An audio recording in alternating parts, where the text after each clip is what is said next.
Hello, and you're very welcome back to the Public Eye Business Podcast brought to you by Granite Exchange. I'm your host, Sarah Travers, and in this special 5-part series, we're taking a deep dive into the world of employee ownership trusts. We'll be exploring exactly what that is. We'll be hearing from businesses that have successfully made the transition, and we'll be talking with those considering this model for their own companies.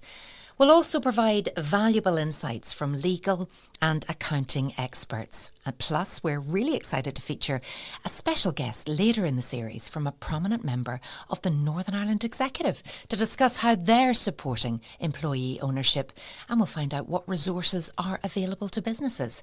So do join us as we uncover the potential of this transformative approach. Now, on today's episode, I'm delighted to be joined in the podcast studio by Karen McGuire, the founder of Relinea.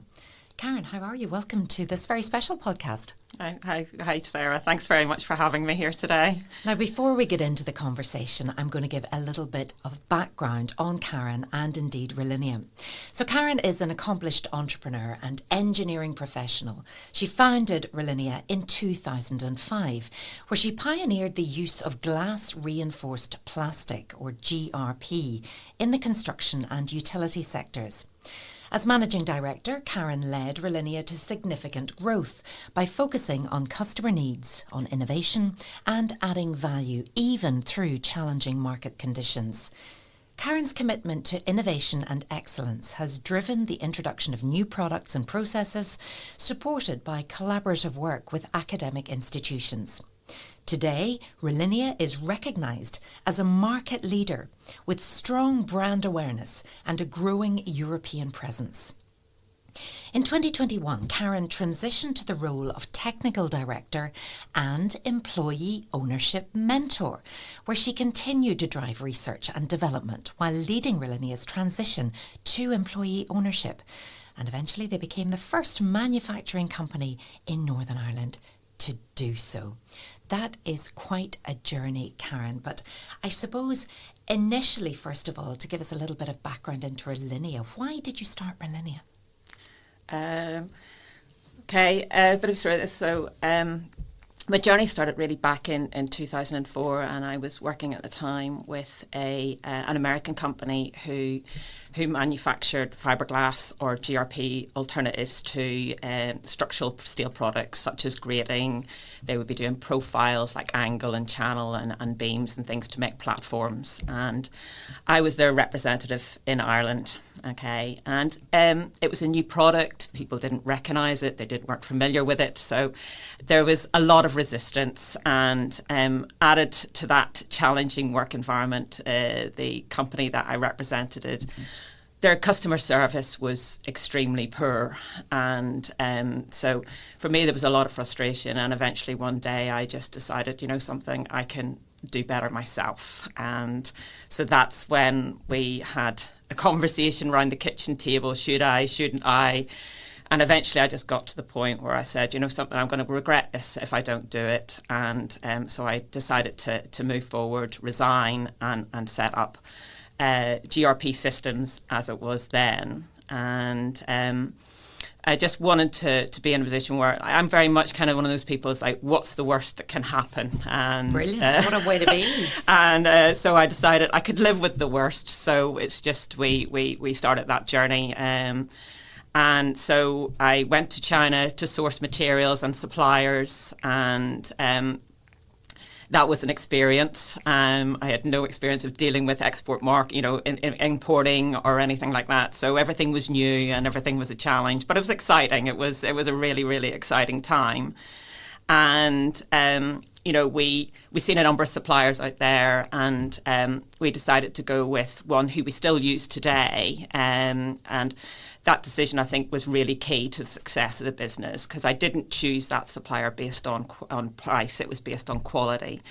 And I think even back then, the whole employee aspect was important, because we'd seen some questionable companies, and there was very little customer employee focus. Whereas this particular supplier, even in China back in that time, you could feel that there was much more of an employee focus and ethos around the business. So people were really important to you, and still are even thinking, it's funny, thinking back, actually that was one of the key drivers to the decision of choosing that particular supplier as well. So a huge move, but a wonderful move for you, and the right move for you. Just tell us who your customers are then, and what uses your products actually have. Yeah, so so what we do is it's glass reinforced plastic, fiberglass. So it's sometimes it can be hard for people to get their head around it. So literally we supply a grading product that is similar to steel in terms of strength and durability.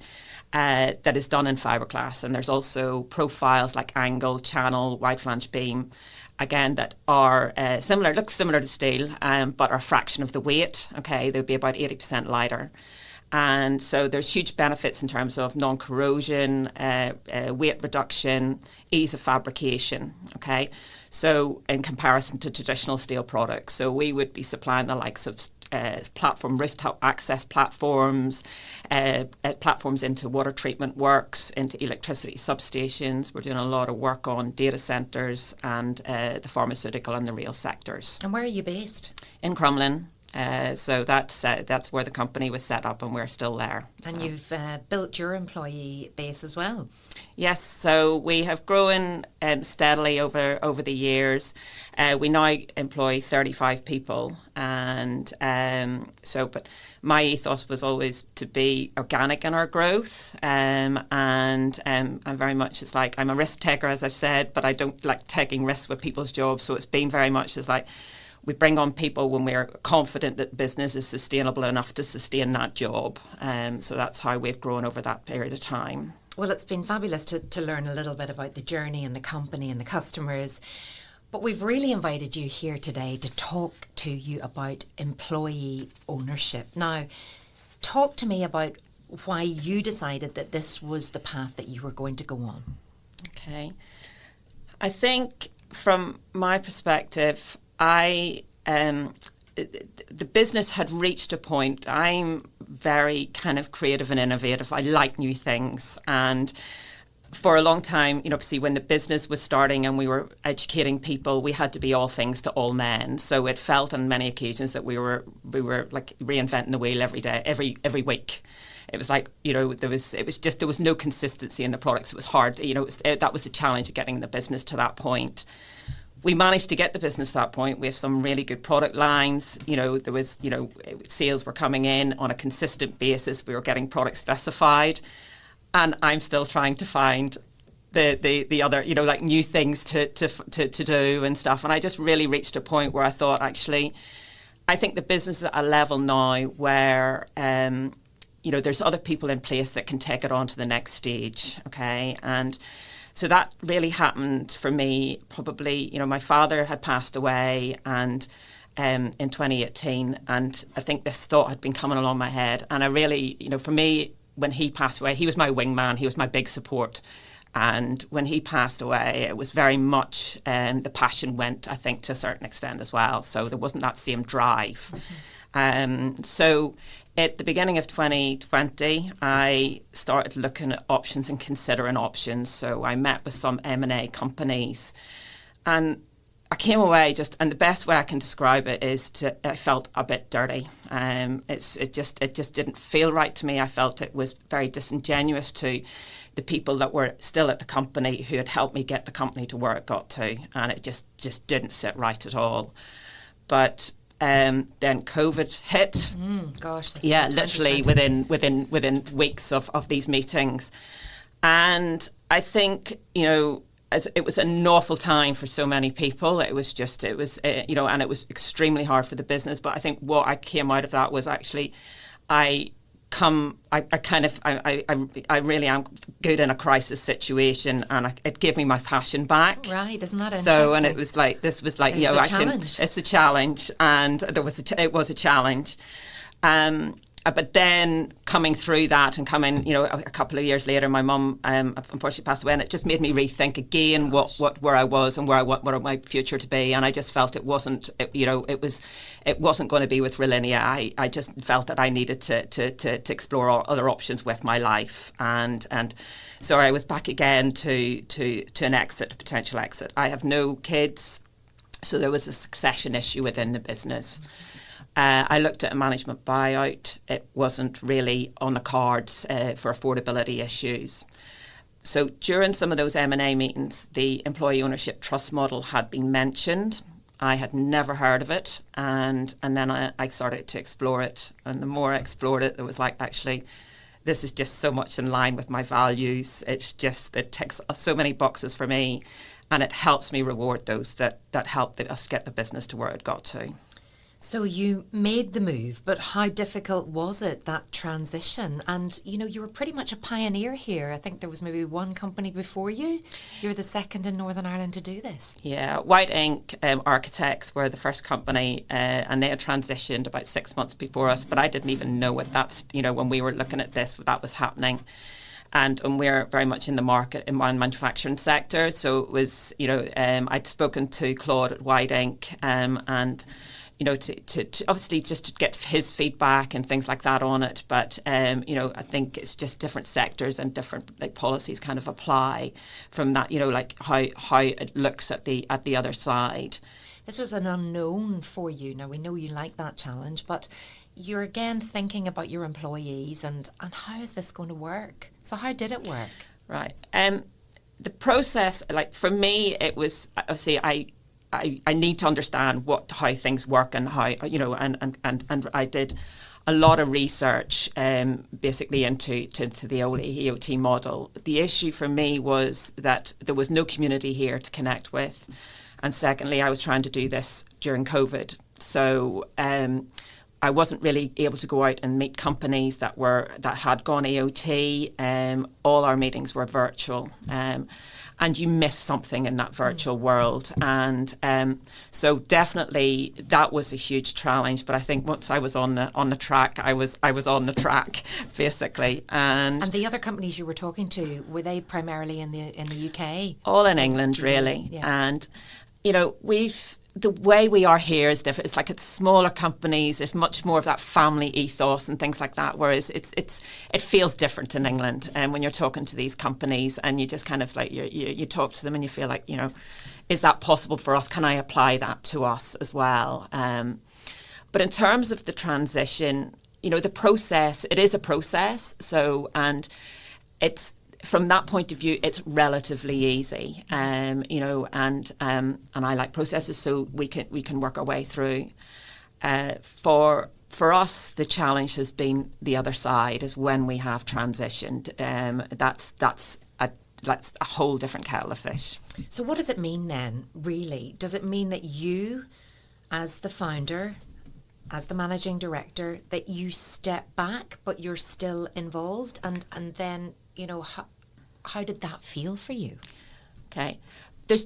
In terms of the OT model, there's different things you can do. A lot of the time, the owner will stay on in a lead role within the organisation. But for me, I just felt that wasn't right. There was a good team there that were able to take that company into the future. And for me, it was that they needed, that they were entitled then to the rewards. The employees were entitled to the rewards. So I decided to step back as the MD when we transitioned, and I moved into a more technical role. And really, I suppose for me, it was about pushing the whole EO agenda within the organisation as well. Yes, that definitely was not easy. You start to learn a lot about yourself when you kind of look at, for me, definitely it was that, your loss of identity, I suppose, is a real big thing. And I'd set this company up, I'd run this company out, And then overnight that changes significantly. And that decision making. Yeah, I think, definitely. Did that feel like a relief? Yes, I think, the stress, it's funny, I think it's a slide on what's good about life now, and it's like the reduction in stress. It was an extremely, the environment was very stressful, especially during COVID, and I just knew I wasn't on a good trajectory health-wise, so things had to change, and that was a decision I made. But definitely, it's from that point of view, the stress element is significantly reduced. So this also requires you bringing your employees with you. Did you lose people along the way? I think we have lost people, but I think companies will lose people, and people don't get the concept, and they decide it's not really for them, and they don't maybe get what the vision is for the long-term future of the business either. But at the end of the day, people have to decide what's best for them and make decisions based on that. And those who stayed, what's been the best thing for them? How do you know that it's working? Definitely, the morale is extremely good. We did an employee engagement survey there quite recently, and we hadn't done anything like this since we transitioned. And we really wanted to get a point where actually we knew where we were. Okay, probably we should have done this sooner, but it's better late than never. And from that survey, there was really good engagement, first of all, with the survey itself, and all the elements that we had in terms, it was about employee engagement rather than the EOT. And we scored over 80% on all things that were questioned on. So the feedback from the people that were carrying out the survey was extremely good, extremely positive. And it gives us just a really good baseline to work from. Definitely the feedback from staff is extremely positive, and they can see that they have got a contribution to make within the business as well. Now, the EOT model, it's still relatively new. I know we're doing this special series in the podcast studio, which is fantastic. I have to admit, I didn't know much about it at all. But you're really trying to grow a community here in Northern Ireland, and people are looking to you to, if they're interested in this model, to see, right, well, how does it work? How easy is it? What are the benefits? So were there any unexpected obstacles that arose? I think for us, right, okay, in terms of the benefits, first of all, whenever I was doing my investigation into whether this was a viable option for Relinea, the community is so positive, okay? It is really hard to go out there and find any negatives in regards to this. I did look, okay? But there are reasons why it's so positive, because the benefits of employee ownership are real, they're proven, and actually Relinea are experiencing those benefits, and we're seeing those on a day in, day out basis. Employee-owned businesses are basically, people are more committed, they're more productive, they are more resilient. We have seen, in terms of just where we've seen, physical, tangible benefits. The reduction, we've had significant reduction in waste and non-conforming product. Okay, and when I was running the business, we had implemented procedures to try and reduce this, incentivise staff, but basically everything starts out with the best of intention, and then old habits creep in. But now employees have skin in the game, okay, and they're holding each other to account. And for me, that is what's really empowering. It's like, a staff, an employee is going to another employee, hang on a minute, why have you done it that way? Or why have you used so much material when you poured out so much material when you don't need to use all that? And they're querying each other, and they're holding themselves to account. And they're holding management to account as well. And I think that, it's like I've said, is really, really empowering, and it is really good to see. So much healthier culture, would you say? Yeah, I think, look, we had a good employee culture. It's like I've always valued the employees, and I've always tried to do the best for them. But definitely since going employee owned, it's been turbocharged. It's just they feel that they've got a voice, and that is really good. And what about money then? Do they make more money with this model? Generally, the evidence shows that employee-owned company staff are generally better paid. But, you have to have a balance in terms of what you pay your staff in terms of what the job they're doing. in order to remain competitive. But what we are able to do is you can pay, any company can pay a bonus. And it's the same applies to an employee-owned company. But what we are able to do through the employee trust model is to pay staff up to £3,600 a year that is tax-free. Okay.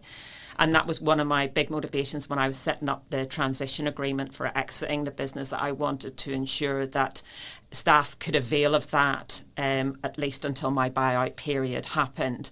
And is that different to an employee, the other model, the previous model? Would you not have been able to give that much? Yeah, well, we would have given bonuses, but they weren't tax-free. Tax-free, so that's so huge. There is, it's like, it's £3,600, that's without paying tax on it. That's incredible for your 33 plus staff, yeah. Yes.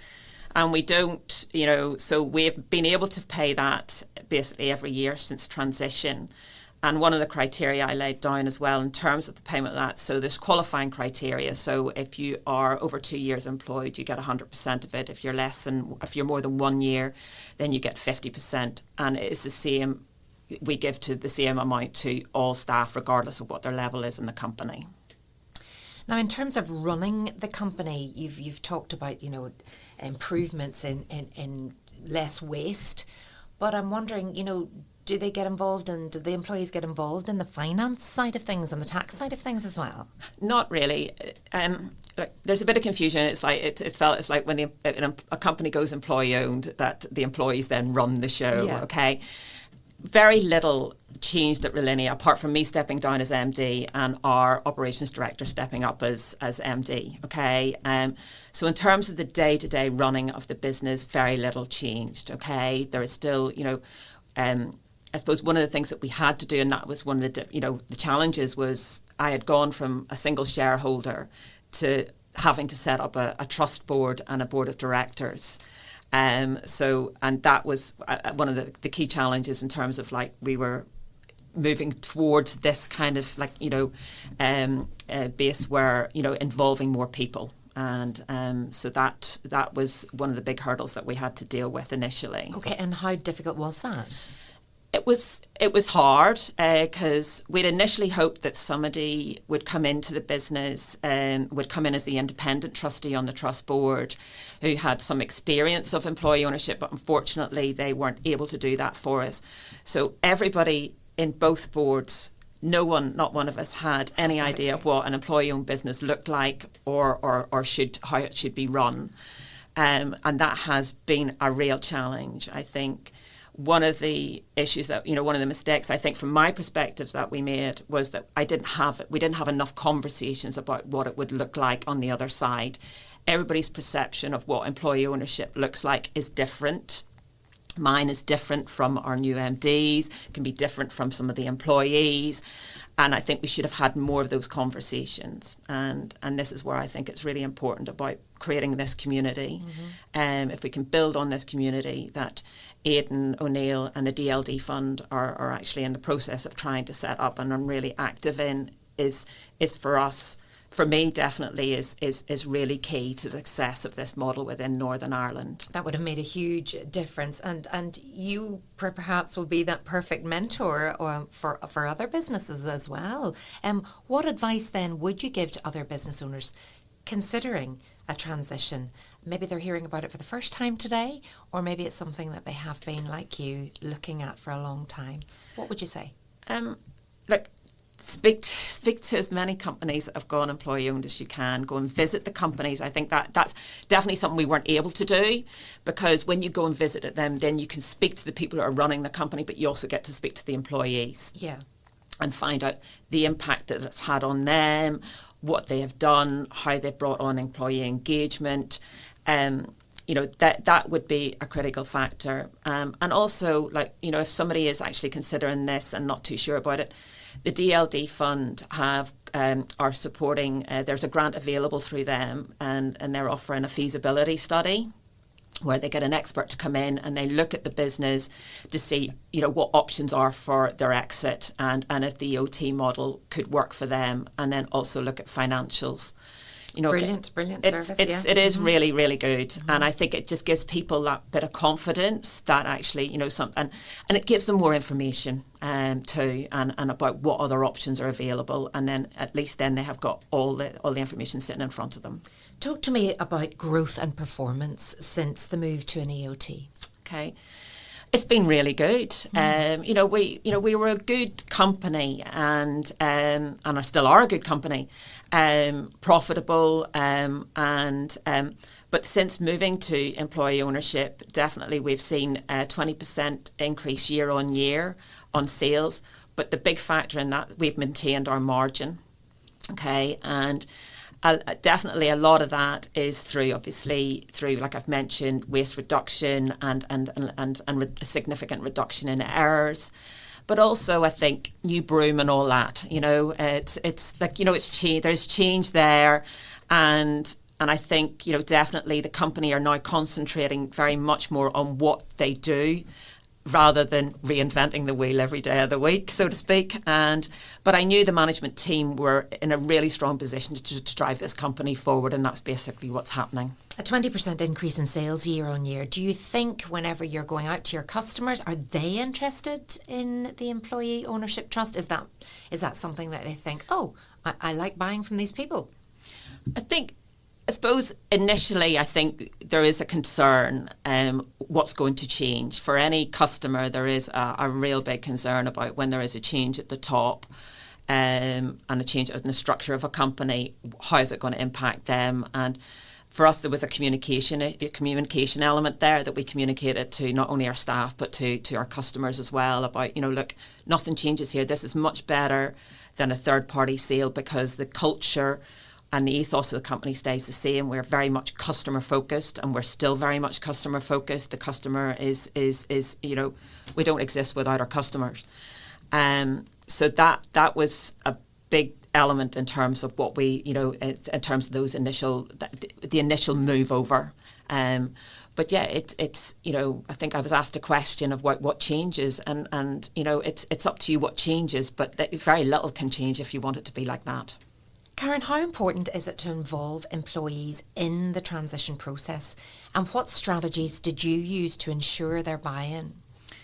Okay, look, it's important that the employees are aware of what is happening, okay, and the reasons why you're making the decision you are, okay.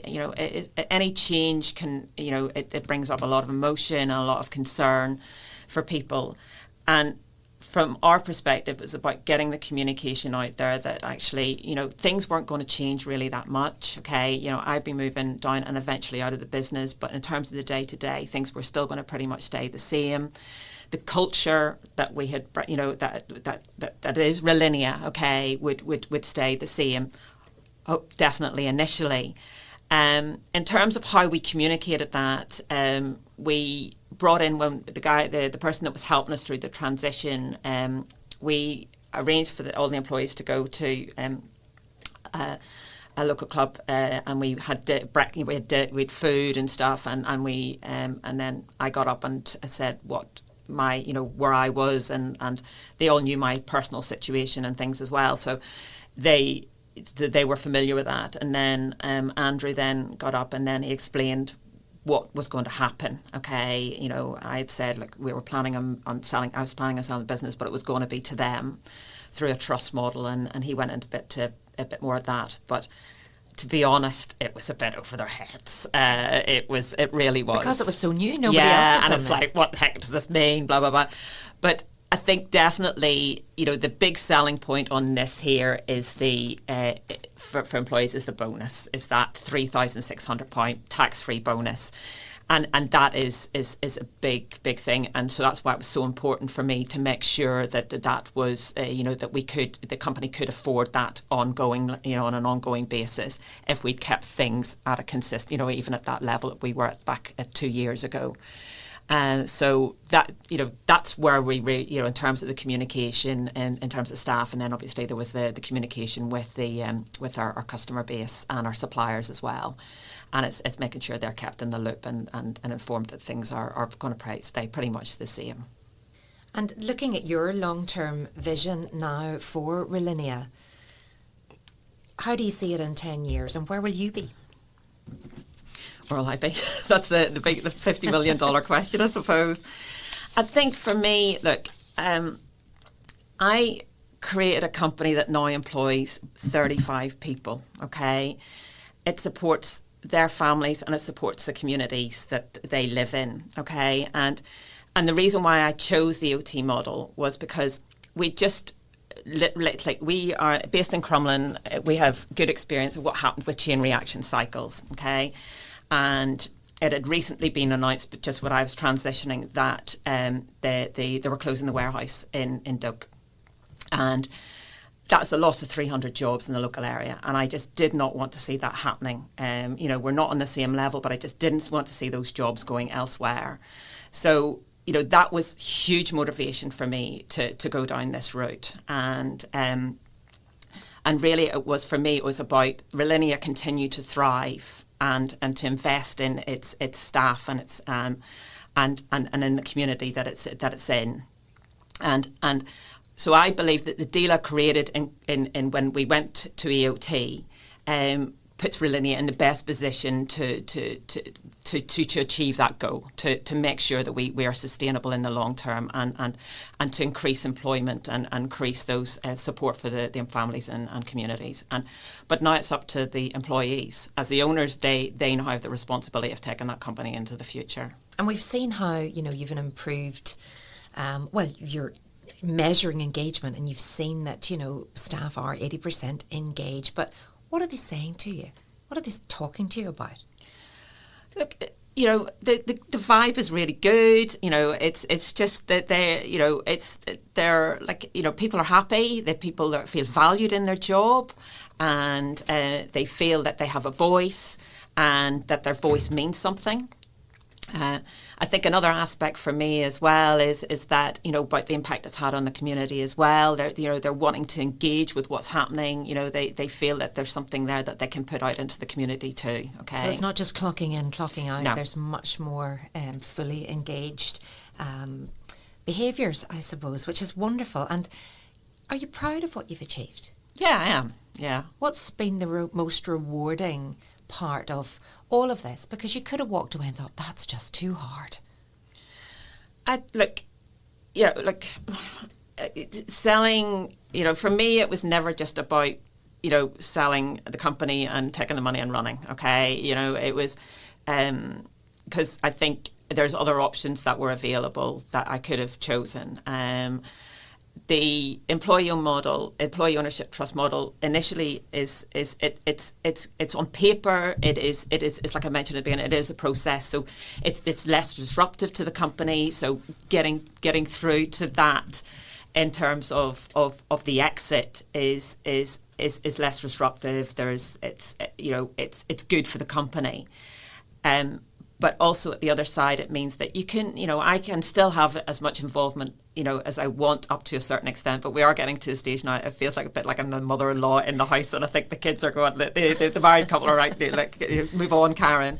And that's fair enough, because it's about the future of the company. I made a decision that there was other people there that were in a position, that were going to take that company into the future. And so I am transitioning out of the business. So, we will be expecting within the next 6 months to a year that will happen.